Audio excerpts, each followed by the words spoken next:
Good morning students. बच्चों, आज हम आपकी कक्षा का संस्कृत विषय का अष्टम यानी अष्टमः पाठ है यक्ष युधिष्ठिर संवाद पढ़ेंगे। अष्टमः पाठ है मतलब आठवां पाठ। 8 क्या नाम है पाठ का? यक्ष युधिष्ठिर संवाद। बच्चों, इस पाठ के बारे में पढ़ने से पहले हम थोड़ा सा जान लेते हैं। ये जो पाठ है बच्चों, महाभारत के यक्ष युधिष्ठिर संवाद से लिया गया है। यक्ष युधिष्ठिर संवाद यानी कि यक्ष और युधिष्ठिर में बातचीत, वार्तालाप, संवाद या प्रश्नोत्तर होते हैं। यक्ष प्रश्न पूछते हैं और युधिष्ठिर उनका उत्तर देते हैं। तो इसमें जो पाठ है इसके अंदर बच्चों यक्ष और युधिष्ठिर के संवाद हैं, प्रश्न उत्तर है। अब बात ये भी सोचने की है कि यक्ष जो हैं युधिष्ठिर से संवाद क्यों करते हैं, प्रश्न क्यों पूछते हैं। बच्चों, एक बार ऐसा होता है वन में जो है युधिष्ठिर और उसके चारों भाई, 5 पांडव थे ना, ये वन में होते हैं और उन्हें बहुत प्यास लगती है। आसपास कहीं पानी नहीं दिखाई देता है, तो एक एक करके सारे भाई पानी की खोज में जाते हैं। जब वो खोज में जाते हैं तो उन्हें एक तालाब दिखता है पानी से भरा हुआ। तो जैसे ही वो उस तालाब में पानी लेना चाहते हैं तो उसमें यक्ष प्रकट हो जाते हैं। वो मायावी यानी कि दैवीय यक्ष ने परीक्षा लेने के लिए वो तालाब बनाया हुआ था। तो उस तालाब में से जब वो जल लेते हैं पीने के लिए और अपने भाइयों के ले जाने के लिए, तो क्या होता है, यक्ष जो है प्रश्न पूछते हैं और कहते हैं कि जब तक मेरे प्रश्नों का उत्तर आप नहीं देंगे तब तक इस जल को आप नहीं ग्रहण कर सकेंगे, मतलब नहीं पी सकेंगे। ठीक है। तो जो प्रश्न यक्ष पूछते हैं उससे पहले ही वो पानी पीने लगते हैं। कौन? युधिष्ठिर के भाई, एक एक करके जो आए थे, पहले एक, फिर दूसरा, फिर तीसरा, फिर चौथा, अंत में जो है युधिष्ठिर गए थे। क्योंकि सबसे बड़े वाले को जल्दी से पहले कोई काम नहीं करेगा, पहले छोटे ही करेंगे, इसलिए बड़े वाले सबसे बाद में गए थे, युधिष्ठिर सबसे बड़े थे। तो क्या होता है, वो उनके यक्ष के प्रश्नों का उत्तर दिए बगैर ज़्यादा प्यास से होने की वजह से जल पी लेते हैं और उनकी वहीं मृत्यु हो जाती है। यक्ष की यही शर्त थी कि पहले मेरे प्रश्नों का उत्तर देंगे आप, तब आप जल को ग्रहण करेंगे। इस तरह से युधिष्ठिर के चारों भाई जो है मृत्यु को प्राप्त हो गए थे वहाँ पर यक्ष के कारण। यक्ष ने कह दिया था कि जल आप जब ही ग्रहण करेंगे। आगे क्या होता है, तब अंत में युधिष्ठिर देखते हैं मेरे सारे भाई नहीं आए हैं, तो युधिष्ठिर खुद जाते हैं और वहाँ पर वो अपने सारे भाइयों को मृतक देखते हैं, मरा हुआ देखते हैं। तो यक्ष उनसे भी यही कहते हैं कि जल को आप जब ही ग्रहण करेंगे जब आप मेरे प्रश्नों का उत्तर दे देंगे। ठीक है। तो वही प्रश्न उत्तर, ये मैंने आपको पाठ के बारे में पहले बता दिया है, वही प्रश्न उत्तर इस पाठ में बताए गए हैं। ठीक है। आइए अब हम अपने पाठ को आरंभ करते हैं। इसका पहला श्लोक देखिए बच्चों। ये यक्ष कह रहे हैं, मैंने बता दिया ना यक्ष प्रश्न पूछते हैं। यक्ष कौन होते हैं? जैसे देवी देवता होते हैं, गंधर्व, भूत, प्रेत, पिशाच, देवता, गंधर्व, यक्ष, तो यक्ष उसी तरह से होते हैं। तो यक्ष है किंसविद गुरुतरम भूमि किंसविदुच्चतरम चैखात, है ना। अभी हिंदी अनुवाद बताएंगे इसका। किंसविद शीघ्रतरम वायु किंसविद बहुतरम तृणात्। क्या कह रहे हैं यक्ष? किंसविद, देखो शब्द अर्थ देख लेते हैं। किंसविद, इससे हमारा जो इसका अर्थ है वो हमारे सामने स्पष्ट हो जाएगा। किंसविद का अर्थ है कौन। गुरुतरम का अर्थ है श्रेष्ठ। भूमि से, उच्चतरम ऊंचा, खात माने आकाश से, खात माने आकाश से, ये पंचमी विभक्ति लग गई है बच्चों। शीघ्रतरम तेज चलने वाला, तृणात् घास से, जहाँ भी तय लग जाता है अधिकांश रूप में वहाँ पंचमी विभक्ति हो जाती है और उसका चिन्ह है से, अलग होने के भाव में, या से तो है ही है। देखो, खात आकाश से और तृणात् घास से। तो अब इसका हिंदी अर्थ देखते हैं बच्चों कि किंसविद गुरुतरम भूमि, किंसविद उच्चतरम चैखात, किंसविद शीघ्रतरम वायु, किंसविद बहुतरम तृणात्। अर्थात कौन है गुरुतरम? गुरु माने ऊंचा या बड़ा या श्रेष्ठ। गुरु माने तो बड़ा, श्रेष्ठ, ऊंचा, इसलिए गुरु जी कहते हैं टीचर का अध्यापक को कि श्रेष्ठ हैं, बड़े हैं। ठीक है।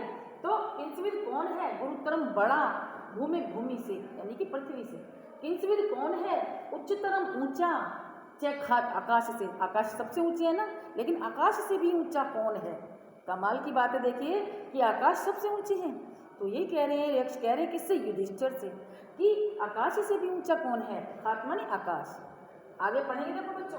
अब किन से भी कौन है? शीघ्र क्रम तेज वायु, वायु से भी, हवा से भी तेज कौन है? जबकि हवा कितनी तेज चलती है, और हवा से भी तेज कौन चलता है? वो प्रश्न कर रहे हैं किससे? युधिष्ठिर से। और किंसविद बहुतरम तृणात्, और किंसविद माने कौन है? बहुतरम फैलने वाला, तृणात् घास से भी, तृण माने घास होती है तिनका, तो घास से भी तेज, ज़्यादा फैलने वाला, तेज फैलने वाला कौन है? अब इसका सीधे सीधे हिंदी अर्थ देखेंगे बच्चों कि पृथ्वी या भूमि से भी बड़ा या श्रेष्ठ कौन है ना? आकाश से भी ऊंचा, उच्च माने ऊंचा, आकाश से भी ऊंचा कौन है? ये देखो उच्च, ये संधि हुई भी है। किंसविद ऊ से ऊ की मात्रा आ रही है ना, उच्च तरम। तो आकाश से भी ऊंचा कौन है? पृथ्वी से भी श्रेष्ठ कौन है? आकाश से भी ऊंचा कौन है? और वायु से भी शीघ्र कौन है? तेज कौन है? और घास से भी ज़्यादा फैलने वाला कौन है? अब दूसरे श्लोक में बच्चों युधिष्ठिर जो है यक्ष के प्रश्न का उत्तर देंगे। एक बार ध्यान से देख लीजिए बच्चों, फिर से एक बार मैं रिपीट कर देती हूँ कि पृथ्वी से श्रेष्ठ कौन है? आकाश से ऊंचा कौन है? और वायु पवन हवा से तेज कौन है? और घास से ज़्यादा जल्दी फैलने वाला कौन है? आइए बच्चों, जो यक्ष ने प्रश्न पूछा था युधिष्ठिर से, अब उसका हम उत्तर जो युधिष्ठिर देते हैं वो उत्तर हम देखेंगे। ये देखिए, देखो बच्चों युधिष्ठिर क्या उत्तर देते हैं। युधिष्ठिर है, माता गुरुतरा भूमेहि खात पितोच्चतरा तथा मनः शीघ्रतरम वातात् चिंता बहुतरी तृणात्, है ना? क्या कहते हैं युधिष्ठिर कि माता का स्थान, माता गुरुतरा, शब्दार्थ तो हमने बच्चों पहले भी वैसे ही है, इसके भी गुरुतरा उसमें भी था, भू में भी था, खात भी था, है ना? और शीघ्रतरम भी था, बहुतरम भी था, तो शब्दार्थ तो इसके भी वैसे ही रहेंगे, है ना? तो देखिए इसका हम हिंदी अनुवाद देखते हैं कि माता, कौन कह रहा है? ये युधिष्ठिर जवाब दे रहे हैं, उत्तर दे रहे हैं किसको? यक्ष को। माता गुरुतरा भूमि, कि माता का जो स्थान है, वे कहते हैं ना कि भूमि से ऊंचा स्थान किसका है? आप ऐसे भी कह सकते हो कि माता का स्थान जो है भूमि से भी ऊंचा है। पृथ्वी माँ है, वैसे धरती माँ बोलते हैं ना, धरती माता, तो कह रही है कि भूमि माने धरती या पृथ्वी, कि पृथ्वी से भी गुरुतर ऊंचा स्थान माता का है, माता का स्थान पृथ्वी से भी ऊंचा है। खात पितोच्चतर तथा, खात माने बता देता आकाश, आकाश से भी ऊंचा स्थान, उच्च माने ऊंचा स्थान पिता का है, ठीक है? पिता उच्चतर तथा क्या कि खात से, यानी कि आकाश से भी ऊंचा स्थान पिता का है। आगे देखते हैं, मन है शीघ्रतरम वातात्, और जो मन है, मन जो है, शीघ्र माने तेज, मन जो है तेज चलता है किससे? वायु से भी, वायु से भी तेज मन चलता है। और चिंता बहुतरी तृणात्, और चिंता बहुतरी तृणात् घास से भी ज्यादा बहुतरे फैलती है। तो चिंता घास से भी ज्यादा बहुतरी फैलती है। तृणात्, तृण माने तिनका या घास। तो फिर से देखो बच्चों कि माता का स्थान क्या? भूमि से भी ऊंचा है, माता का स्थान भूमि से भी ऊंचा है, पिता का स्थान आकाश से भी ऊंचा है, और मन जो है वायु से भी तेज चलता है, और घास से भी ज़्यादा चिंता फैलती है, चिंता घास से भी ज़्यादा फैलती है। समझ में आ गया होगा बच्चों? अब इसको हम समझते हैं कैसे है कि माँ देखो हमें जन्म देती है, पालती पोसती है, इस जीवन में हमें लाई है माता अपने बच्चों के लिए बिल्कुल समर्पित है। तो माता का स्थान भूमि से भी ऊंचा है, और पिता जो है हमारा संरक्षण करते हैं, हमारा पालन पोषण के लिए हमारा सहयोग, सारा जीवन बिता देते हैं, और सबसे ऊंचा आकाश होता है, लेकिन आकाश से भी ऊंचे क्या है? पिता हैं। माता पिता जैसा कोई नहीं है, अपने भाई बहन और माता पिता जैसा कोई नहीं है। तो मन है शीघ्रतम वाता, और मन जो है किससे, क्योंकि देखो हवा कितनी तेज चलती है, हवा चलती है यहाँ से वहाँ दूर यूँ ही चली जाती है, लेकिन मन उससे उसे भी थोड़ा समय लगता है जाने में, है ना। हवा की भी गति होती है, आपने विज्ञान में पढ़ा होगा, साइंस में पढ़ा होगा। प्रकाश की भी चाल है, सूरज से पृथ्वी पर आने में लगभग 8 मिनट का समय लग जाता है ना। वैसे ही वायु की भी चाल है, गति है, लेकिन वायु से भी तेज क्या चलता है, मन। कैसे, अभी हम वायु वहाँ तक पहुँचेगी भी नहीं, और हम कहीं से किसी दूसरी जगह पे अपने रिश्तेदार के यहाँ सोचना हो, किसी के लिए सोचना हो, तुरंत हमारा ध्यान वहीं पहुँच जाएगा, हम वहीं पहुँच जाएंगे तुरंत। हमारा मन, हम तो यही रहेंगे, हमारा मन वहाँ पहुँच जाएगा। तो क्या इसका अर्थ क्या हुआ कि वायु भी, हवा भी वहाँ तक देर से पहुँचेगी, उससे पहले मन चले जाता है ना। तो इसलिए कह रहे हैं कि जो है मन हवा से भी तेज चलता है, शीघ्र तेज दौड़ता है, चलता है। और चिंता जो है घास से भी ज़्यादा फैलती, घास बहुत जल्दी फैलती है बच्चों, लेकिन चिंता उससे भी ज़्यादा फैलती है, उससे भी तेज़ी से फैलती है। चिंता तो चिता के समान है, कहा भी जाता है। तो इसका ये भाव भी बता दिया मैंने बच्चों, और अर्थ भी, अनुवाद भी बता दिया। अब आइए आगे हम तीसरा श्लोक पढ़ेंगे। आइए बच्चों, अब हम अपने पाठ को आगे बढ़ाते हैं, तीसरा श्लोक पढ़ेंगे। बच्चों पहले श्लोक में भी यक्ष ने 4 प्रश्न पूछे थे, किससे, युधिष्ठिर से। फिर युधिष्ठिर उन 4 प्रश्न के उत्तर देते हैं दूसरे श्लोक में। अब तीसरे प्रश्न में भी यक्ष युधिष्ठिर से 4 प्रश्न करते हैं। आइए पढ़ते हैं कि कहा, कौन कह रहा है, यक्ष पूछ रहे हैं, कहा क, और विसर्ग तो है की साउंड आएगी, कहा शत्रु दुर्जय पुंसाम कश्च व्याधि रंतकः कीर्दशश्च स्मृतः साधुर साधु, कीर्दशः स्मृतः।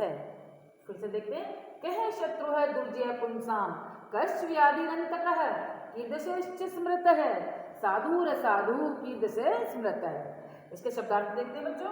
क्या, पुंसाम, पुंसाम माने पुरुषों का, अनंतकः खत्म न होने वाला, अनंत के जिसका अंत नहीं है, ये नंत के जो है ना अंत नहीं है, ये आ रहा है इसके अंदर बच्चों, संधि हो रही है, तो अंत के, अंत के जिसका अंत नहीं है, यानी कि खत्म ना होने वाला। अंत माने खत्म होना, जो खत्म नहीं होता है, खत्म ना होने वाला। कौन सा बता दिया, पुरुषों का। व्याधि माने रोग, साधु माने सज्जन, और असाधु माने दुर्जन। वो मैंने लिखा नहीं है, लिख देती हूँ, चलिए यहाँ लिख देते हैं। असाधु माने दुर्जन, ये है ना साधु और असाधु, रे आ रहा है इसमें, असाधु माने दुर्जन। ठीक है, चलिए आगे देखते हैं। स्मृत माने कहे गए हैं। अब इसका हिंदी अनुवाद पढ़ते हैं बच्चों। देखो क्या कहते हैं, यक्ष पूछ रहे हैं कि कह माने कौन है, शत्रु माने शत्रु, दुर्जय पुरुष, पुंसम पुरुषों का, कि पुरुषों का या मनुष्य का दुर्जय शत्रु कौन है। दुर्जय जिसको जीता ना जा सके, और जो सामान्य शत्रु उसको एक बार को युद्ध में जीता भी जा सकता है, लेकिन दुर्जय का मतलब है जिसको जीता ना जा सके। तो मनुष्य का दुर्जय शत्रु कौन है, या पुरुषों का, पुंसम माने पुरुषों का, कुछ भी कह सकते हैं आप, पुरुषों का दुर्जय शत्रु कौन है, शत्रु कौन है, कश्च है ना, फिर व्याधि रंतक है ना। तो क्या इसका मतलब कि अंत न होने वाला, अंत के, अनंत के जिसका अंत नहीं होता, ये है ना, यहाँ पर हमने लिखा है अनंत के, खत्म न होने वाला, है ना। व्याधि माने रोग, और कष्ट कौन है, चय भी आ रहा है ना इसमें बच्चों, चय माने और अंत न होने वाला या खत्म न होने वाला रोग कौन है, कौन सा है, ये भी कह सकते हैं। आगे देखिए, कीर्दशश्च स्मृत है, साधु साधु, स्मृत माने कहे गए हैं, ये लिखा हुआ। तो कीर्दश से कैसे, और चय माने और कैसे लोग सज्जन कहे गए हैं, और असाधु है कीर्दश स्मृत है, और असाधु यानी कि दुर्जन कैसे लोग कहे गए हैं। इसको सीधी लाइन में देखेंगे, देखो कि सज्जन कैसे होते हैं और दुर्जन कैसे होते हैं। ये कौन प्रश्न पूछ रहा है, यक्ष पूछ रहे हैं युधिष्ठिर से। क्या, कि मनुष्य का दुर्जय शत्रु कौन है, और अंत न होने वाला या खत्म न होने वाला रोग कौन सा है, क्या कौन सा है, और किधर से स्मृत साधु, और सज्जन कैसे कहे गए हैं और दुर्जन कैसे कहे गए हैं। सज्जन कैसे होते हैं और दुर्जन कैसे होते हैं। ठीक है, तो ये 4 प्रश्न पूछे हैं। अगले श्लोक में युधिष्ठिर इनका उत्तर देंगे। ठीक है बच्चों, फिर से देख लीजिए एक बारी और कि क्या कह रहे हैं ये यक्ष जो है, प्रश्न कौन सा कह रहे हैं कि मनुष्य का दुर्जय शत्रु कौन है, अंत न होने वाला रोग कौन है, सज्जन कैसा होता है और दुष्ट या दुर्जन कैसा होता है। ये 4 प्रश्न इन्होंने इसमें पूछे। ध्यान से देख लीजिए बच्चों, बिल्कुल ध्यान से। सज्जन असज्जन का पूछा है, सज्जन और दुर्जन का, दुष्ट का है, और दुर्जय शत्रु कौन सा है, और कभी खत्म ना होने वाली बीमारी, रोग कौन सा, क्योंकि कोई भी बीमारी हो कभी ना कभी तो खत्म होती है जब हम उसका उपचार कर लेते हैं, इलाज कर लेते हैं। लेकिन जो कभी खत्म नहीं होती वो कौन सा रोग है, और साधु कैसे होते हैं, और असाधु यानी कि दुर्जन या दुष्ट कैसे होते हैं। आइए बच्चों, चौथे जो श्लोक है उसमें युधिष्ठिर जो उत्तर देंगे वो हम आगे पढ़ेंगे। आइए बच्चों, चौथे श्लोक में ये युधिष्ठिर जो उत्तर देते हैं उसको हम पढ़ेंगे। ये देखो बच्चों, यहाँ युधिष्ठिर लिखना रह गया, युधिष्ठिर तो दे रहे हैं उत्तर, युधिष्ठिर। ओके, चौथा श्लोक है ये आपका युधिष्ठिर। तो युधिष्ठिर जो उत्तर देते हैं वो हम इसमें पढ़ेंगे। देखिए क्या कहते हैं। आइए बच्चों, ये श्लोक पढ़ते हैं और युधिष्ठिर का उत्तर जानते हैं कि वो यक्ष से क्या उत्तर देते हैं उसके प्रश्नों का। इसमें भी 4 प्रश्न हैं और पहले वाले में भी 4 प्रश्न थे, दूसरे में उसमें युधिष्ठिर ने उत्तर दिए थे, तीसरे में फिर यक्ष 4 प्रश्न करते हैं और चौथे श्लोक में युधिष्ठिर फिर से उनके प्रश्नों का उत्तर देते हैं कि क्रोध है सुदुर्जय है शत्रु, लोभो व्याधिरनंतक है, सर्वभूत हित है, साधुर साधुर निर्दय स्मृत है। क्या है इसका शब्दार्थ, पहले काफी अधिकतर बच्चों तीसरे श्लोक के जो शब्दार्थ थे वो इसमें भी हैं और जो नए शब्द हैं उनका मैंने अर्थ लिख दिया। देखो, सर्वभूत हित है, सभी प्राणियों का हित, सभी प्राणियों का हित चाहने वाला, ये लिखा। ठीक है, सभी प्राणियों का हित चाहने वाला, और निर्दय है दया रहित या कठोर या निर्दयी भी कह सकते हैं। ठीक है, तो देखते हैं क्या उत्तर देते हैं वो कि क्रोध है, जो क्रोध है, गुस्सा है, जो सुदुर्जय है, सुदुर्जय है। दुर्जय मतलब वही बताया मैंने, जिसको जीता ना जा सके। तो गुस्सा जो है, क्रोध जो है, दुर्जय शत्रु है। किसका? मनुष्य का। मनुष्य का दुर्जय शत्रु है। कौन है? गुस्सा, क्रोध। लोभो व्याधि रंजनित है, और लोभ, लालच जो है कभी ना खत्म होने वाली बीमारी है। लालच कभी भी खत्म न होने वाला रोग है। आगे देखिए, सर्वभूत हित है साधु, और सर्वभूत हित है सभी प्राणियों का भला चाहने वाला सज्जन होता है, साधु होता है। और दया रहित जो कठोर है, जो निर्दयी है, वो कैसा है? वो असज्जन या दुष्ट कहा गया है या होता है। फिर से एक बार देख लीजिए बच्चों कि मनुष्य का दुर्जय शत्रु क्रोध है, समाप्त नहीं होने वाला या खत्म न होने वाला रोग लोभ है, क्योंकि लालच बढ़ता ही जाता है बच्चों। लालच कभी खत्म नहीं होता। जो मनचाही चीज अब मिल जाएगी फिर से लालच बढ़ जाए, और वो मिल जाए और मिल जाए, और कुछ आना, लालच बढ़ता जाता है। लालच कभी खत्म नहीं होता। इसलिए कहा है कि कभी ना खत्म होने वाला रोग या बीमारी लोभ है। सभी प्राणियों का हित चाहने वाला, ये सर्वभूत, भूत सर्व माने सभी, भूत माने प्राणी, हित माने भला, सभी प्राणियों का भला चाहने वाला साधु सज्जन होता है। और निर्दयी यानी कि दया से रहित कठोर व्यक्ति ही दुष्ट कहा गया है। तो इसके अब समझ लिए होंगे बच्चों आपने। उन्होंने प्रश्न 4 किए थे यक्ष ने, इस चौथे वाले में उसके उत्तर है। अब एक 5वां श्लोक आगे फिर से पढ़ेंगे। ठीक है।